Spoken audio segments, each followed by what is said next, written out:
Hey friends, Radhe Radhe. Welcome back to our channel that is Gyani politics. आज हम discuss करेंगे our most important ideology regarding political science, that is regionalism. तो basically अगर हम इसके standard एक बेसिक डिफिनीशन देखें रीजनलिज्म की, कि एक बेसिकली पॉलिटिकल आइडियोलॉजी है जो कि बेसिकली फोकस करती है पर्टिकुलर रिलीजियस पे, ग्रुप ऑफ रिलीजियस पे और अदर entity पे। The religious is a social system in the relationship with different types of people। Religious एक प्रकार का सामाजिक सिस्टम है जिसे बहुत प्रकार के ग्रुप ऑफ पीपल अटैच होते हैं। अब हम डिस्कस करेंगे व्हाट इज रीजनलिज्म, क्या है आखिर रीजनलिज्म। तो बेसिकली रीजनलिज्म को लॉयल्टीज के बेसिस में समझाया गया है, इनसाइड और आउटसाइड। और बेसिकली इन लॉयल्टीज का ओरिजिन होता है रिलीजन से। Movement which are regional in nature are the type of identity movements and where demands include special privilege. देखिए, ऐसे मूवमेंट जिनका मेन मोटिव होता है सेल्फ रूल या कुछ विशेष अधिकार, इसे हम आइडेंटिटी मूवमेंट कहते हैं, क्योंकि इनकी जो ओरिजिन होती है वो रिलीजियस होती है। उसी के साथ प्रोलॉन्ग डेप्रीवेशन और neglected units pupils into asserting in a pronounced way from their regional identity, viewing there as a solution of the state unfavorable policies toward them।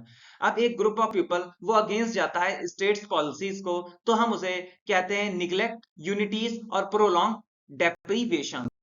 तो दोस्तों, अब हम बेसिकली डिस्कस करेंगे what do you mean by regionalism, what are the um, objectives and scopes of regionalism. तो first of all, regionalism does believe in the ideology concern with increasing the political power. देखिए, regionalism ऐसे peoples के ideology है जो basically political power को increase करना चाहते हैं, और पर्टिकुलरली जो रेसिडेंट है उनके पास भी कुछ पावर्स रहनी चाहिए। The demands include but not limited to sovereignty. इनकी डिमांड्स, इनका स्कोप बहुत बड़ा होता है।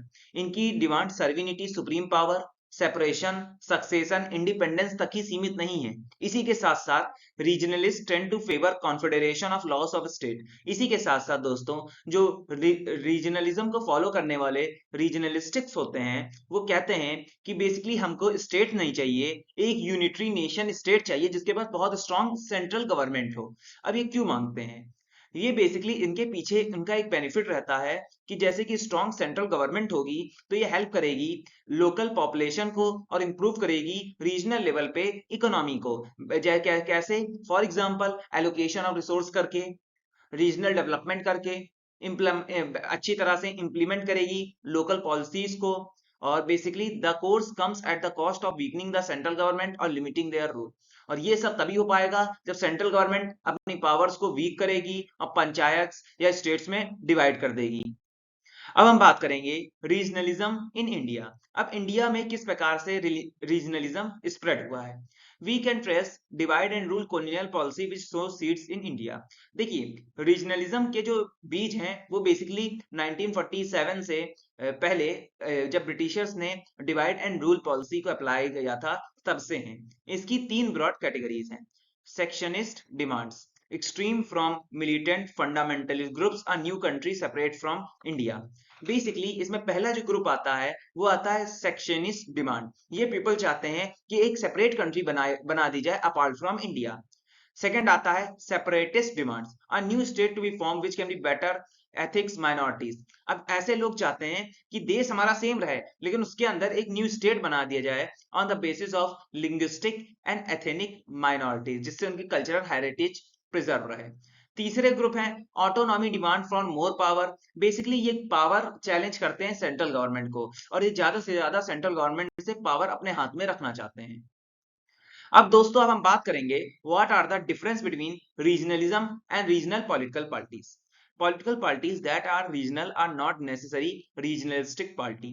अब बेसिकली पॉलिटिकल पार्टी ऐसी जो कोई पर्टिकुलर रिलीजन से बिलोंग करती है, इसका मतलब ये नहीं है दोस्तों कि वो रीजनलिस्ट पार्टी हो गई। अगर हम सिंपल टर्म में समझे, we do not believe in the ideology.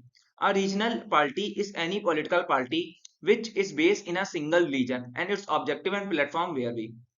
Basically, अगर इसकी हम बेसिक डेफिनेशन समझे रिलीजियन पार्टी की, तो बेसिकली ये एक प्रकार की पॉलिटिकल पार्टी है जिसका बेस होता है एक पर्टिकुलर रिलीजन, और इसकी मेन और एम्स और ऑब्जेक्टिव होते हैं कि इस रिलीजन को कैसे स्प्रेड किया जाए, इसके बेनिफिट्स कैसे दिए जाएं पीपल्स को, इसके फॉलोअर्स को। सेकेंड पॉइंट आता है the regional parties are often the case and can not receive enough votes. Basically India के अंदर रिलीजियस पार्टी ज्यादा वोट्स नहीं गेन कर पाती हैं। linguistic seats are to be political powerfully and they may join political coalition and seeks to form coalition government। क्योंकि ये seats नहीं ज्वाइन कर पाती हैं तो मिली जुली सरकार बनाते हैं और एक प्रकार से ये पार्ट लेती हैं कोऑगुलेशन। तो दोस्तों कुछ हम इंपॉर्टेंट एग्जांपल समझ लेते हैं रीजनलिस्टिक पार्टीज के। बेसिकली 1996 में हमारी दोनों इंडियन नेशनल कांग्रेस और भारतीय जनता पार्टी दोनों अलग अलग रीजनलिस्टिक पार्टीज थी और वो ज्वाइन हुई और अपनी गवर्नमेंट बनाई थी। तो दोस्तों ये था मेरा वीडियो रिगार्डिंग द रीजनलिज्म और उसके कई सारे एस्पेक्ट्स पे हमने बात की। एंड जय श्री राधे। अगर वीडियो पसंद आई हो तो लाइक सब्सक्राइब शेयर कीजिएगा।